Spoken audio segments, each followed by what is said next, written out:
اللہ رب العرش ان دو رفیقوں کو بہترین جزا دے جو معبود کے خیمے میں نازل ہوئے، وہ دونوں خیر کے ساتھ اترے اور خیر کے ساتھ روانہ ہوئے، اور جو محمد صلی اللہ علیہ وآلہ وسلم کا رفیق ہوا وہ کامیاب ہوا۔ ہائے قصی، اللہ نے اس کے ساتھ کتنے بے نظیر کارنامے اور سرداریاں تم سے سمیٹ لیں۔ بنو کعب کو ان کی یہ خاتون کی قیامگاہ اور مومنین کی نگہداشت کا پڑاؤ مبارک ہو۔ تم اپنی خاتون سے اس کی بکری اور برتن کے متعلق پوچھو، تم اگر خود بکری سے پوچھو گے تو وہ بھی شہادت دے دے گی۔ حضرت اسماء رضی اللہ عنہا کہتی ہیں کہ ہمیں معلوم نہ تھا کہ رسول اللہ صلی اللہ علیہ وآلہ وسلم نے کدھر کا رخ فرمایا ہے۔ ایک جن زیری مکہ سے یہ اشعار پڑھتا ہوا آیا، لوگ اس کے پیچھے پیچھے چل رہے تھے، اس کی آواز سن رہے تھے لیکن خود اسے نہیں دیکھ رہے تھے، یہاں تک کہ وہ بالائی مکے سے نکل گیا۔ وہ کہتی ہیں جب ہم نے اس کی بات سنی تو ہمیں معلوم ہوا کہ رسول اللہ صلی اللہ علیہ وآلہ وسلم نے کدھر کا رخ فرمایا ہے، یعنی آپ کا رخ مدینے کی جانب ہے۔ راستے میں سراقہ بن مالک نے تعقب کیا اور اس واقعے کو خود سراقہ نے بیان کیا ہے۔ وہ کہتے ہیں میں اپنی قوم بنی واد لج کی ایک مجلس میں بیٹھا تھا کہ اتنے میں ایک آدمی آ کر ہمارے پاس کھڑا ہوا اور ہم بیٹھے تھے۔ اس نے کہا اے سراقہ، میں نے ابھی ساحل کے پاس چند افراد دیکھے ہیں، میرا خیال ہے کہ یہ محمد اور ان کے ساتھی ہیں۔ سراقہ کہتے ہیں کہ میں سمجھ گیا یہ وہی لوگ ہیں، لیکن میں نے اس آدمی سے کہا یہ لوگ وہ نہیں ہو سکتے، بلکہ تم نے فلاں اور فلاں کو دیکھا ہے جو ہماری آنکھوں کے سامنے سے گزر کر گئے ہیں۔ پھر میں مجلس میں کچھ دیر تک ٹھہرا رہا، اس کے بعد اٹھ کر اندر گیا اور اپنی لونڈی کو حکم دیا کہ وہ میرا گھوڑا نکالے اور ٹیلے کے پیچھے رک کر میرا انتظار کرے۔ ادھر میں نے اپنا نیزہ اٹھایا اور گھر کے پچھواڑے سے باہر نکلا۔ اس کے بعد گھوڑا مجھ سمیت پھسلا اور میں اسے گر گیا۔ میں نے اٹھ کر ترکش کی طرف ہاتھ بڑھایا اور پانسے کی تیر نکال کر یہ جاننا چاہا کہ میں انہیں ضرر پہنچا سکوں گا یا نہیں، تو وہ تیر نکلا جو مجھے ناپسند تھا، لیکن میں نے تیر کی نافرمانی کی اور گھوڑے پر سوار ہو گیا اور وہ مجھے لے کر دوڑنے لگا، یہاں تک کہ جب میں رسول اللہ صلی اللہ علیہ وسلم کی قرأت سن رہا تھا اور آپ التفات نہیں فرماتے تھے، جبکہ ابو بکر بار بار مڑ مڑ کر دیکھ رہے تھے، تو میرے گھوڑے کے دونوں اگلے پاؤں زمین میں دھس گئے، یہاں تک کہ گھٹنوں تک جا پہنچے اور میں اسے گر گیا۔ پھر میں نے اسے ڈانٹا تو اس نے اٹھنا چاہا لیکن وہ اپنے پاؤں بمشکل نکال سکا۔ بہرحال جب وہ سیدھا کھڑا ہوا تو اس کے پاؤں کے نشانات سے آسمان کی طرف دھوئیں جیسا غبار اڑ رہا تھا۔ میں نے پھر پانسے کے تیر سے قسمت معلوم کی اور پھر وہی تیر نکلا جو مجھے ناپسند تھا۔ اس کے بعد میں نے امان کے ساتھ انہیں پکارا تو وہ لوگ ٹھہر گئے اور میں اپنے گھوڑے پر سوار ہو کر ان کے پاس پہنچا۔ جس وقت میں ان کے سے روک دیا گیا اس وقت میرے دل میں یہ بات بیٹھ گئی کہ رسول اللہ صلی اللہ علیہ وسلم کا معاملہ غالب آ کر رہے گا، چنانچہ میں نے آپ سے کہا آپ کی قوم نے آپ کے بدلے دیت کا انعام رکھا ہے، اور ساتھ ہی میں نے لوگوں کے عزائم سے آپ کو آگاہ کیا اور توشہ اور ساز و سامان کی بھی پیشکش کی، مگر انہوں نے میرا کوئی سامان نہیں لیا اور نہ مجھ سے کوئی سوال کیا، صرف اتنا کہا کہ ہمارے متعلق رازداری برتنا۔ میں نے آپ سے گزارش کی کہ آپ مجھے پروانہ امن لکھ دیں۔ آپ نے عامر بن فہیرہ کو حکم دیا، انہوں نے چمڑے کے ایک ٹکڑے پر لکھ کر میرے حوالے کر دیا اور پھر رسول اللہ صلی اللہ علیہ وسلم آگے بڑھ گئے۔ اس واقعے سے متعلق خود ابو بکر کی رضی اللہ عنہ کی بھی ایک روایت ہے، ان کا بیان ہے کہ ہم لوگ روانہ ہوئے تو قوم ہماری تلاش میں تھی، مگر سراقہ بن مالک بن جاشم کے سوا جو اپنے گھوڑے پر آیا تھا کوئی ہمیں نہ پا سکا۔ میں نے کہا اے اللہ کے رسول، یہ پیچھا کرنے والے ہمیں آ لینا چاہتے ہیں، تو آپ نے فرمایا تم غم نہ کرو، اللہ ہمارے ساتھ ہے۔ بہرحال سراقہ واپس ہوا تو دیکھا لوگوں کی تلاش میں سرگرداں ہیں، کہنے لگا ادھر کی کھوج خبر لے چکا ہوں، یہاں تمہارا جو کام تھا وہ کیا جا چکا ہے۔ اس طرح لوگوں کو واپس لے گیا، یعنی دن کی روشنی میں تو چڑھا آ رہا تھا اور آخری میں پاسبان بن گیا۔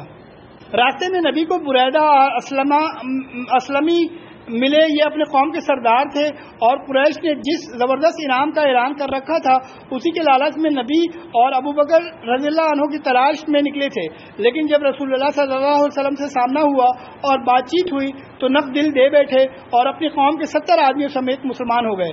پھر اپنی پگڑی اتار کر نیزے سے باندھ لی جس کا سفید پریرا ہوا میں لہرایا اور بشارت سناتا تھا کہ امن کا بادشاہ، صلح کا حامی، دنیا کو عدالت و انصاف سے بھرپور کرنے والا تشریف لا رہا ہے۔ راستے میں نبی صلی اللہ علیہ وسلم کو حضرت زبیر بن عوام ملے، یہ مسلمانوں کے ایک تجارت پیشہ گروہ کے ساتھ ملک شام سے واپس آ رہے تھے۔ حضرت زبیر نے رسول اللہ صلی اللہ علیہ وسلم اور حضرت ابو بکر رضی اللہ عنہ کو سفید پارچہ جات پیش کیے۔ دوشنبہ 8 ربیع الاول 14 نبوت یعنی 1 ہجری و مطابق 23 ستمبر 622 کو رسول اللہ صلی اللہ علیہ وسلم قوا میں وارد ہوئے۔ حضرت عروہ بن زبیر کا بیان ہے کہ مسلمانان مدینہ نے مکے سے رسول اللہ صلی اللہ علیہ وسلم کی روانگی کی خبر سن لی تھی، اس لیے یہ لوگ روزانہ صبح ہی صبح حرہ کی طرف نکل جاتے اور آپ کی راہ تکتے رہتے۔ جب دوپہر کو دھوپ سخت ہو جاتی تو واپس چلے جاتے۔ ایک روز طویل انتظار کے بعد لوگوں اپنے گھروں کو پہنچ چکے تھے کہ ایک یہودی اپنے کسی ٹیلے پر کچھ دیکھنے کے لیے چڑھا۔ کیا دیکھتا ہے کہ رسول اللہ صلی اللہ علیہ وسلم اور آپ کے رفقا سفید کپڑوں میں ملبوس، جن سے چاندنی چھٹک رہی ہے، تشریف لا رہے ہیں۔ اس نے بے خود ہو کر نہایت بلند آواز سے کہا، عرب کے لوگوں، یہ رہا تمہارا نصیب جس کا تم انتظار کر رہے تھے۔ یہ سنتے ہی مسلمان ہتھیاروں کی طرف دوڑ پڑے اور ہتھیار سج دھج کر کے استقبال کے لیے امنڈ پڑے۔ ابن قیم کہتے ہیں کہ اس کے ساتھ ہی بنی عمرو بن عوف ساکنان قبا میں شور بلند ہوا اور تکبیر سنی گئی۔ مسلمان آپ کی آمد پر خوشی میں نعرہ تکبیر بلند کرتے ہوئے استقبال کے لیے نکل پڑے۔ پھر آپ سے مل کر تحیہ نبوت پیش کیا اور گرد و پیش پروانوں کی طرح جمع ہو گئے۔ اس وقت آپ پر سکنیت چھائی ہوئی تھی اور یہ وحی نازل ہو رہی تھی، اللہ آپ کا مولا ہے، اور ادھر جبرائیل علیہ السلام اور صالح مومنین بھی، اس کے بعد فرشتے آپ کے مددگار ہیں۔